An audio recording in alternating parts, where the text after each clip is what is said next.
अचलपूर तालुक्यातील सरकारी जमिनीवरील नियमबाह्य अतिक्रमण वगळता अन्य सर्व अतिक्रमणे काढण्यात यावीत या मागणीसाठी पंचायत समिती समोर सुरू असलेले उपोषण रविवारी 5व्या दिवशीही सुरूच होते। उपोषणकर्त्यांच्या समर्थनार्थ जणुना व वाघडोह येथील शेकडो महिला व पुरुषांनी पंचायत समितीवर धडक दिली। 3 उपोषणकर्त्यांची प्रकृती गंभीर होण्याच्या शक्यता असल्याने उपोषण मंडपात जाऊन चर्चा करण्याचा प्रयत्न प्रशासनाकडून करण्यात आला, मात्र उपोषणकर्ते आपल्या मागण्यांवर ठाम राहिले। रविवारी उपोषण सुरूच असताना नागरिकांनी पंचायत समितीच्या मुख्य इमारतीच्या प्रवेशद्वारावर ठिय्या आंदोलन केले।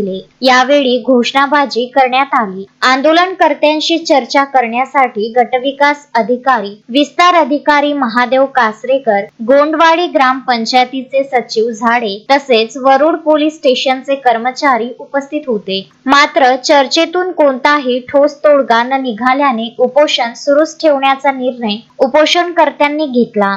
जानेवारी व फेब्रुवारीच्या पहिल्या आठवड्यात ग्रामपंचायतीमध्ये सभा घेऊन अतिक्रमण काढण्याबाबत ठराव पारित करण्यात आला होता, मात्र अद्यापही अंमलबजावणी न झाल्याने ग्रामस्थांनी नाराजी व्यक्त केली। दरम्यान तहसील कार्यालयात 3 तास बीडीओ व उपोषणकर्त्यांच्या प्रतिनिधींमध्ये चर्चा झाली, परंतु समाधानकारक निष्कर्ष न निघाल्यामुळे न्याय मिळाला नाही तर मंत्रालयात अधिवेशनामध्ये पायदळ जाऊन न्याय मागण्यात येईल तोपर्यंत उपोषण सुरूच राहील अशी ठाम भूमिका उपोषणकर्त्यांनी मांडली आहे। अतिक्रमण करणाऱ्यांविरुद्ध शासनाकडून कडक कार्यवाही का केली जात नाही? अतिक्रमण धारकांना कोणाचा आशीर्वाद आहे अशी जनमानसांमध्ये चर्चा आहे।